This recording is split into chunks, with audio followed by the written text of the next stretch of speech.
Hi there, Randy Green here. Let us continue. I was talking about my grandmother and how she was keeping herself in the body until she couldn't, and she just had to let go. And as she let go, and she had not been able to do the giving over. And let me explain the giving over, what that means.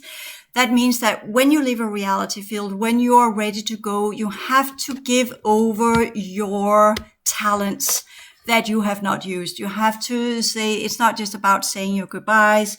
It is actually also a part of, there are portions left of my contract, or I've got some viable genetics I can't take with me, or whatever. It's like giving gifts when you're ready to get your affairs in order, as we call it inside this reality.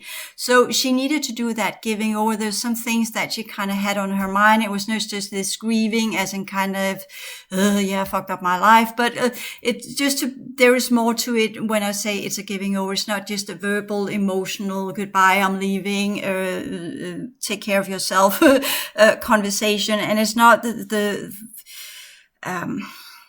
there are lesser developed souls that sticks around that are trying to take care, and it has nothing to do with that, because my grandmother was not a deeply loving and caring person. That is not her configuration. On the contrary, due to her genetic origin, she was what we would call a bit of a cool person, which all of her children has suffered under, including myself, since I was visiting my grandmother and my grandfather quite a lot as a child. Okay, so she came to me because since she could not get in contact with the children and things she wanted to say there, she chose to come to me. And with that, I got some insights in some family secrets that I didn't know of beforehand, such as my grandfather was part of the liberation movement on the Second World War. I didn't know that. As well as how she had viewed my mother, not so pleasant. Including some of the things that she had wanted to say to her children, and I chose to give that information to my uncle. And it was not something high leveled. It was more like it was within that, which most those of you who talk to people that cross over, most of the time is just kind of, I didn't really do what I came here to do, and it pisses me off a little bit, to put it mildly. But now I have to go. So you take care and goodbye. So there was something to that as well, and I will not go into the details with it, because then I have to reveal something I don't want to reveal. So that's why I just got shortened a little bit. But this is not the first time I've encountered the ones that are no longer in form. So that is also part of the Arupa. It's not just about the divines or who is below, or the high earth or low earth. It is also humans. When they leave the physical form, they are then formless or go out of form. So there are different classifications of it. And of course, we can say they can be on each side of the polarity, right? So, but the interesting thing for me was the gate system she was leaving through. It was how she got through. It's part of the alien technology that was connected to her species. And some of these understandings, as well as when we talk about, we are very observant today that we are having all of these new children, so to speak, thinking that humans on our planet has nothing to do with aliens whatsoever. And that in itself was also a show off that, and she was born in the 1913, I think it was, if I can calculate correctly, or was it 1918? I think my grandfather was 1913 and she was 1917 or 18, or perhaps 1923. I can't remember. It doesn't matter. But very early on. So just to show, and I see that as well in people that are here in old age, they definitely hold things in them that we will not call human in a traditional sense. So this is also part of some pushing some of that one in. So there is this leaving without leaving the wheel of reincarnation for the older souls when the contract is up, or their race calls them back home. So that is also possible. Then they get pulled out and are transferred. So just so when we put Buddhism into context and say, well, if it's not just about following the Eightfold Path. There are other aspects to this, getting out of the wheel of incarnation. So that was just the other end of it.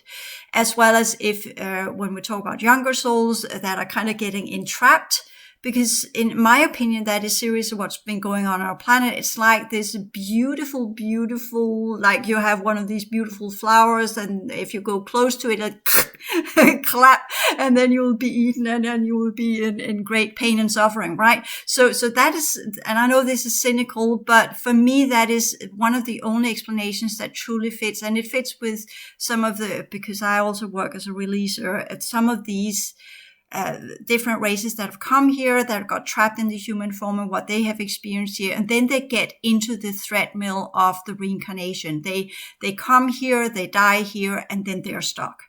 And then the whole goal is, okay, how do I stop the rebirth? How do I get back to who and what I truly was? And that's where my perception again gets much, much more expanded.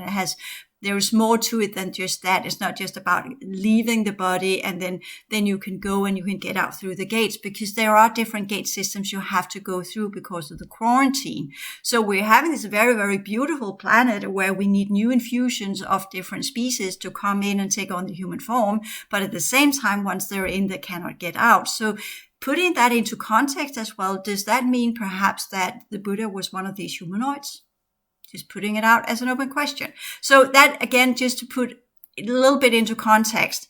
So this whole being entrapped into the wheel of reincarnation and the outer reality and the web of entanglement that we get into when we really begin to live life, and we get so far away from who and what we are, our true core self, if you want to put it that way, not what we could call a self in the manner of an ego self, because Buddhism teaches non-self, as in this continuous prevailing sense of higher self that continues to reincarnate, because that the Buddha does not see it that way, because it changes and it changes all the time. And the self, again, it's a difficult doctrine within Buddhism, the anatta, I think it's called, the idea of no self in this, the wheel of incarnation, because in this, what I just said here, well, we had this original being that comes here and take on human form, and then that self, that being is still there. When my grandmother left, she was who she was when she came in, right?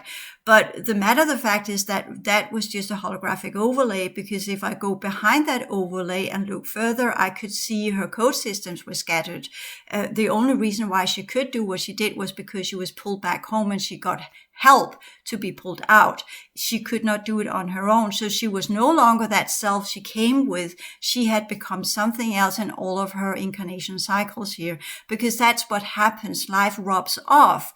The forms we take on, there is a feedback loop back to our original configuration, and it changes, which means that that's part of the law of karma. So that means that each time you have a life within the wheel of samsara, within the reality as it is, the outer reality, the web, it rubs off. It changes your energy system, as I talked about the 3 permanent atoms. And this has been changed into when we try to do the return path or go back and become the masters of reality, where we learn to transform that into life again and undo the effects of all of the rebirths that we have had, repair the damage, so to speak. And this is when we have other ideas. There are others that talk about, well, the soul is what do you call it? It cannot be damaged. It is a specific sphere of life, and it can't light, and it cannot be damaged. And I don't adhere to that idea. On the contrary, because the code systems change every time we are part of a life. And the permanent atoms, as the beta material calls it, these 3 specific configurations that are part of our upper level template, or the causal body, as it's also called, they can become more and more faint, as the causal body is what I call the upper template, and the upper template can hold many different layers, all depending on how developed you are and how old a soul you are from the other systems, and how much capacity you take in with you into this life. So this is also part of the upper template, and I explain some of this in both the whole perception log as well as in the whole transition science classes. So there are many aspects that plays in when we talk about these kind of things. So one of the first things, and the Alice Bailey material talks about that as well, because she has been instructed by Jao Kyul, who is a Tibetan, so he kind of goes with Buddhism, right? So and if we go with that idea, then it's the lunar hierarchy and the lunar perception of things. And the lunars came in here as refugees a very, very long time ago because their own system had been destroyed due to wrongful use of energy, and they came with specific configurations of which they had to leave behind quite a lot of that in stasis, to put it as it is. But they also re-engineered new types of bodies from where they could integrate themselves into this reality. And the question is, are the Buddhist teachings aimed at the lunars? Is it actually a specific path for the lunars to get out? As in kind of, if that's the case, then where are they to go, so to speak? They can't go back home. The lunar system is gone. The moon is no longer viable as a place to live because that's what they came in with. That's the first place they have existence here. That's why they became part of the planetary hierarchy. So if that is a done deal, where are they supposed to go? Anyways, so let us just draw it back into context again. We're talking Buddhism here. I'm trying very hard. It's very difficult for me just to keep it there, because for me, all of these things, the reason why I pushed myself beyond the limitations of the normal human mind is that if I just stay within the limitations and the boundaries of the normal human mind, I find no answer to my questions. It's like my insights are blocked. When I do meditation and I just try to keep it within the normal human realm, I end up in all of these loose ends of absolutely new rounds of questions that leads to nowhere. It's like blind ends to my questionnaire, so to speak. But when I go into the whole the solar system realm, and I go into the galactic round, and I go into the universal round, then things begins to fall back in place. But having done so has required of me to let go of the outer reality. Not that I could have done it when I was younger. I had to take time to master reality enough so that I could exist in it, so that whenever I go out or whenever I go into some situation, even though if I've been very deep embedded in my own inner reality, sometimes it can be a little bit fear-provoking, as many of you experienced after having been on lockdown, right? Our nervous system got more accustomed to just our little home and the walls in our home, or to put it another way, when you're driving a car, you know exactly where the front and the back is of your car, because you have that sensing of space around you. You have spatial awareness, so to speak. So your body and your nervous system accommodate to how widely you are, whether you're inside or outside, or if you are up on top of the planet or on the bottom of the planet. Your body adjusts using the magnetic field to do so, because you have this kind of weird compass within yourself that is also aligning with the magnetic field of the place that you are in. So you're always perceiving yourself being with your head up and your feet down, and not the other way around, even though you're in Australia or what have you. And that also goes with when you expand your awareness and you go into that navigation skill in the solar system and the cosmic realms, you then discover I am on this reality field called Earth, and that has that energy and that type of configuration. And I align myself with that, which I see as cosmic law and order. You understand the system that you're part of. That's what you should use your spatial features for, that you're completely in alignment. This is the planet I'm on, so therefore I follow the laws of this planet, which many people are not doing, because they're just following the laws of their perception of reality. And that's where things go wrong. And if you expand into the galactics, then you are saying, I'm part of this galaxy, and there are laws to this galaxy, not just physical laws, but also energetic laws. And these are also part of the understanding. That's why we need to contemplate and go inside, because the energetic laws can be felt tangibly when we're out in reality, as we talked about spatial features, but they can only truly be understood in insights where you are in contemplation and meditation and in silent observance of energy, not your thought process. They are technically also energy. You can observe them to begin with, all of these insights of your thoughts and what's going on and what you're actually saying to yourself, what's the narrative that's going on, what's your own self-perception that's going on, who and what are you in this moment, and all of these kind of things which you can observe when you meditate. You really go in and you look at yourself. That's what I call self-scanning. You look at yourself, what is going on right now? How is my body? You also have this, not just in your head, but in meditation, whether you are lying down and learn to go into theta state without falling asleep and are in between states of awareness, or you're sitting upright and learn to contemplate there is this, when you are lying down in meditation, you are technically working on the peripheral nervous system and the endocrine glands, as well as what we call the emotional field circulation that is horizontally vibrating outwards. But when you're sitting upright and meditate, as we're seeing the Buddha doing most of the time, you are working with your spinal energies. You're working with, which is also what's part of yoga practices and Kundalini yoga, and the chakra system yogas, which we're not going into here. But that's, you're sitting upright, which activates the brain and the neural network in a different way, where you're more actively meditating into the mental realm. So you are having this kind of, where you work with radiation energy. So you can lie down and go into theta state, where you are expanding yourself into your vibrational field, where you are then sensing and experiencing that often are connected to emotional features. Whereas if you sit upright and you learn to work with your breath in the correct way, not to try and do that, because if you use pranayama and you actually are using your breath before you have cleared yourself, you will draw in a lot of things from your energy field that you're not ready for. So this is not something you should experiment with.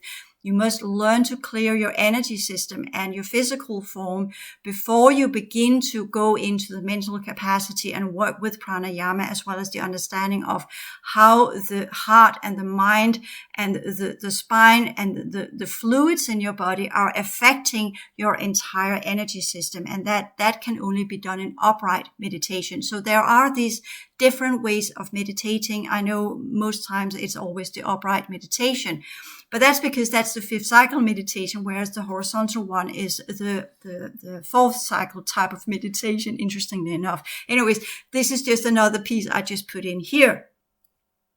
But when we talk about this insight and understanding of what reality is, to find the root of things, this is again where we let go of the outer world. We are capable of existing in the outer world. We are capable of nurturing ourselves correctly. That's why I've got the whole energy in whole living on my website. You find ideas to how to turn plant fruitarian, how to work with energy in food, and how to keep the highest purity level in what you digest, as well as in the whole transition science classes. I talk about how food affects our body, what is the true purpose of our intestines, the true purpose of how we transform energy and why we transform energy, what food is a representation of. It's not about etheric energy. It's something completely else, but it's part of a very advanced transformative energy system, and our body should be seen as such. So we are shifting the body from being the vessel of desire, the vessel of pleasure, the vessel of being something that we use in the world to experience with, to be that the vessel is something I'm currently part of, because I am existing in this physical reality and I need my meat suit, my space suit, my planetary suit to be able to function here. But how do I make it most efficient? That's how I see it. So I'm taking very good care of my body. I'm not malnutritioning it. I'm not starving it. I'm not doing fasts and all these kind of things. My body is not into that. I'm taking very good care of it energetically. It's not always succeeding because the outer realities have an effect on my physical form, because I've expanded my perception field into the planetary level. So therefore I am afflicted by what's going on the planet, and that affects my physical form as well. So when I do go in and say, well, I need to take care of my body, I need to figure out which levels of the fields am I actively working with now, and scan that and heal that and repair that. And that goes into some of the text I was talking about from my own classes. So in this, letting go of the outer reality means you can only let it go when you have mastered it. It is, for younger souls, not easy to let go of the outer reality because they're not done experiencing it. And we are having a lot of young souls on our planet right now that comes from other realms that have come here for reasons and purposes. And they find this world enormously exciting. And for them, it's all about physical fitness and looking gorgeous and beautiful and all of these reality show things that are going on. These are typical young souls that are in all of this, the wonders of our world. And while they are experiencing the wonders of their body and their sexuality and everything that they are here and could be, and relationships and love and kisses and children, and wow, what a fantasy world, right? They are getting more and more entangled. So those of us who have done that and experienced that and realized this is the trap, that's the trap. That's the suffering. The suffering, I'm looking out there thinking this is heaven, just to discover, no, it's not, because it rubs off on the original energy system. It rubs off of your eternity. It rubs off on everything that you could become. And that's why the wheel of becoming, it takes away that possibility. It regresses you.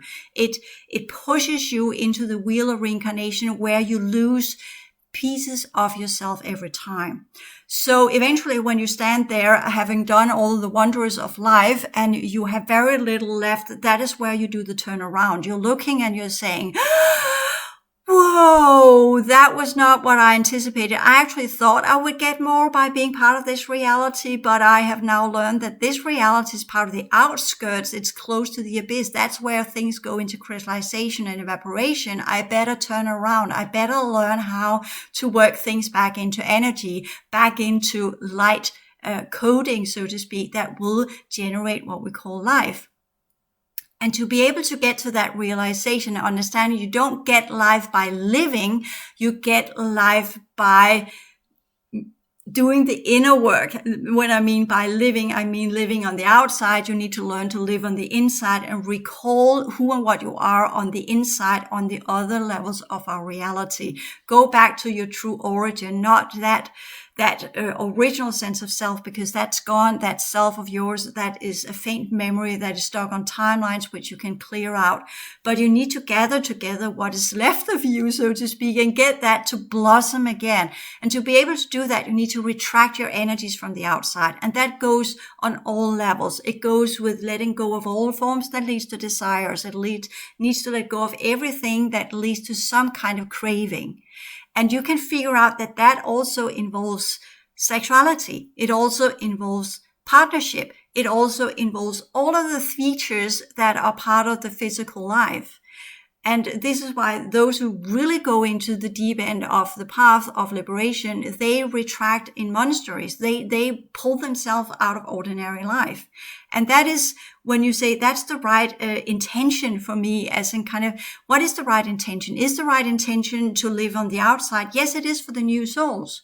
But the right intention for the old souls is to turn around and say, no, I've been there, I've done that. I have learned that that is not leading to more life. On the contrary, this world leads to death. It leads to disease and decrease of my original potentials. It does not really grant me anything.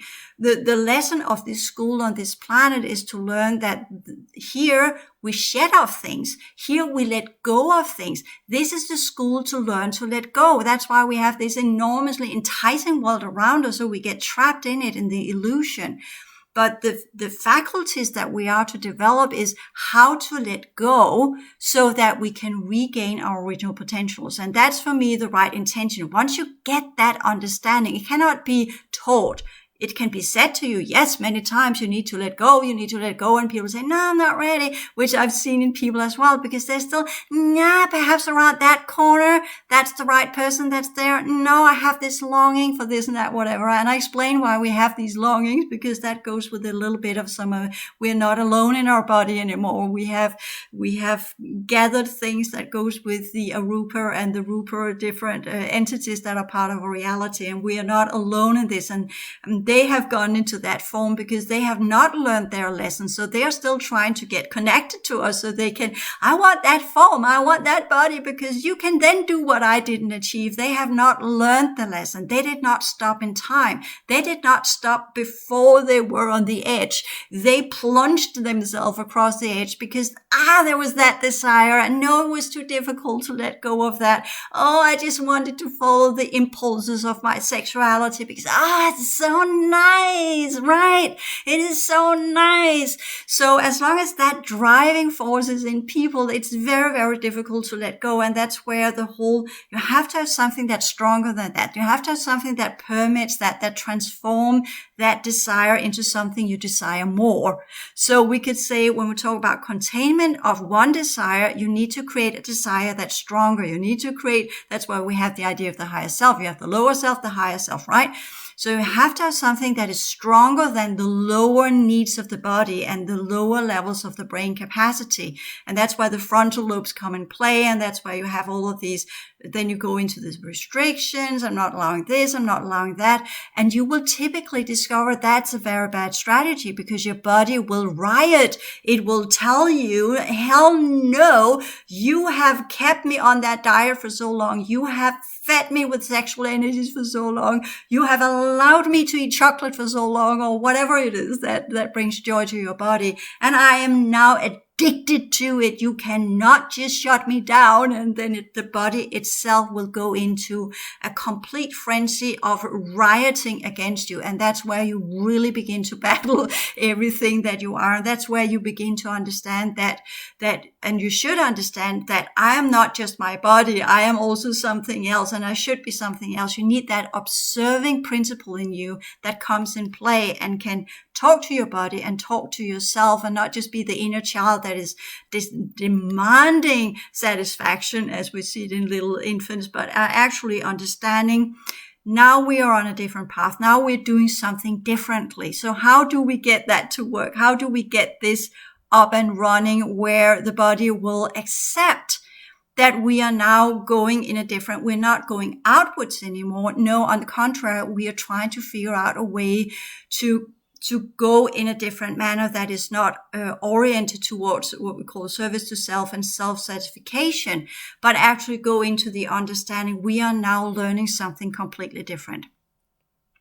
And to be able to do that, that does not come via suppression and via all sorts of difficulties that you put a body into. It's not about mental suppressing mental capacities that are taking strong hold of your body and telling it what to do. You can do that to a certain degree, but you have to have a relationship with your body. So that's also, we can say we're turning away from the world, but we can only turn away from the world when we are mastering the world and we are mastering the body. So the body will make a lot of noise until it has understood that there has now come a new way of existence. So this is part of the teaching process you're doing with your own body. And that's where in the basic energy work, I'm teaching how to get connected to your body again in a way so that it accepts being part of another way of existence and not what it has been conditioned to or engineered to for a very, very long time. Plus, it also has what we call energetic entities that are called elementals,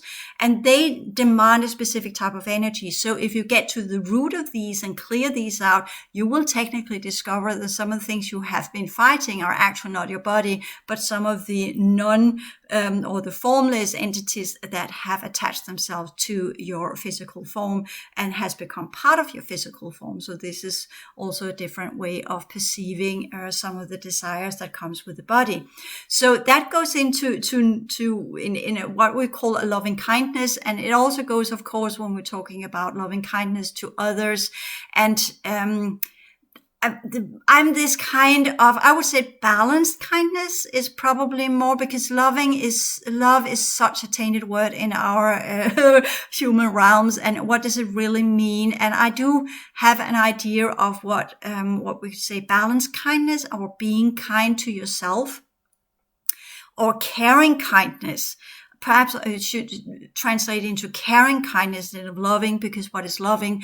But caring kindness, because love for me is always self-oriented. It is a very strong projection mechanism. The moment we talk about love, it is a type of desire. So therefore it's a little bit, it doesn't match what is tried to be said here, but non-ill will, as in kind of becoming harmless. I would say that's probably a better word, being harmless in who and what you are, in this balanced, as I talked about earlier, about how I am in a conversation, in that understanding. But there is also this caring about your own body, as in kind of, instead of hating it and fighting against it, learning to accept that, I'm in this meat suit, and it's bad engineering. Okay, how can I assist it? How can I help it in its processes? It's struggling clearly to live up to the requirements. Okay, how do I help it? How do I contain it in that manner, as in kind of, I can be in all of its different features, in all of its different processes, and I can actually amplify and support them so they become more efficient. I can help my body do the transformation processes of energy as it's supposed to, so it functions in a perfect manner that is perfect for the body type that we have, because you can't really say what's perfection, but it depends on the body type you have and what's the highest level of existence you can push your body into and make it interested in getting there. That's technically the highest purity rate. You push it into that by that, let's call it loving kindness or caring kindness. You're observing your body, you're communicating with your body, you are sending it caring energy, you are doing the double hand position on your heart field, you are learning to care about yourself. That means you take good care of yourself, you maintain yourself, you look after your personal, what we could call needs, but not needs as desires, but needs as, I need to poop, I need to pee, I need to sleep, I need to eat, I need to drink, I need to go for a walk, I need to contemplate, I need to develop that level of myself. I'm doing here, I'm trying to get to these two levels of my hemispheres.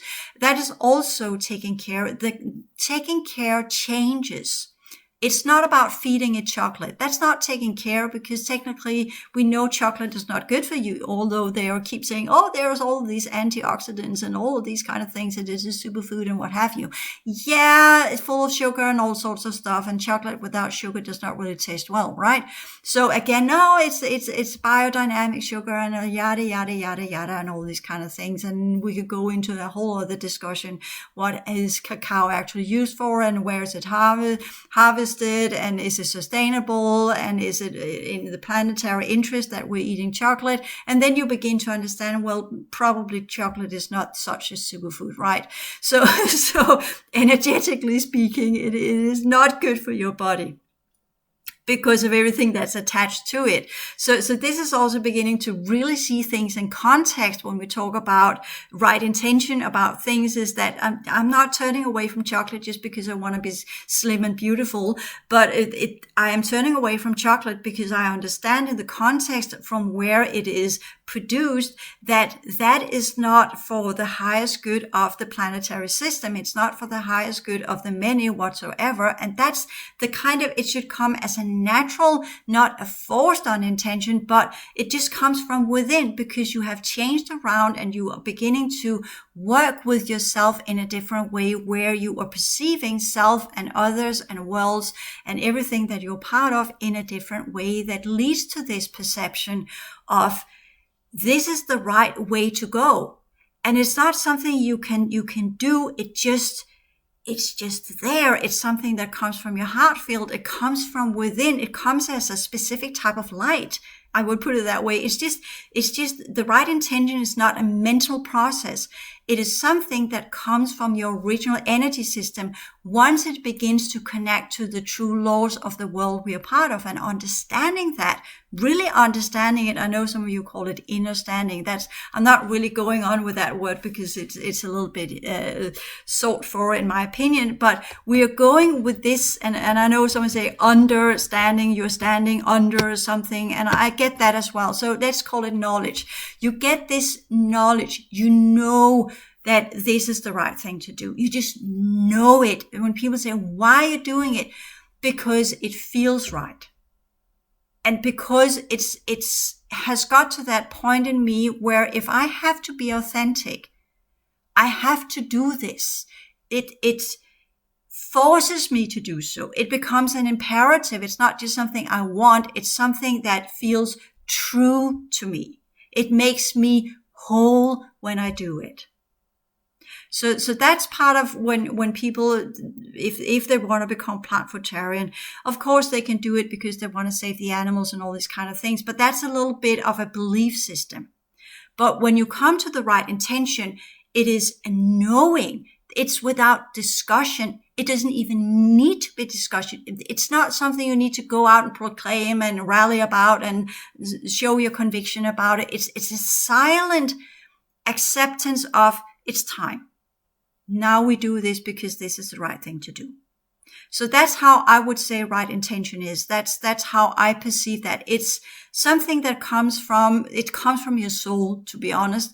It comes from the deeper levels of your existence where you are it goes through your heart field and it goes in and tells you, now it's time. And then it becomes so easy to turn around, not to turn the world back on the world and say, flip the finger, and not at all, because that comes from as a reaction. But it comes as looking out and say, I can still see it's a beautiful world. And I can see there's a lot of pain and suffering. And I can see there's a lot of stuff going on out there. And I can see all the souls that are trapped in their journey. I can see people that are walking around with all these unresolved business. I can see they have many lives left. I can see all of these kind of things.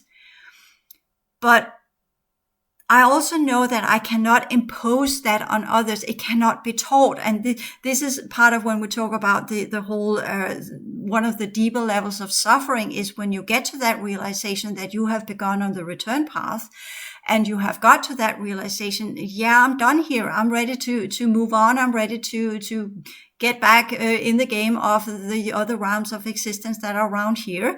And in the beginning, you get this panic because you say, oh, how do I get out? And you've forgotten that and you have to relearn all of these features. And then eventually you get the gates and you kind of, yeah, I can get out. Might not as I want to, but I can still get out.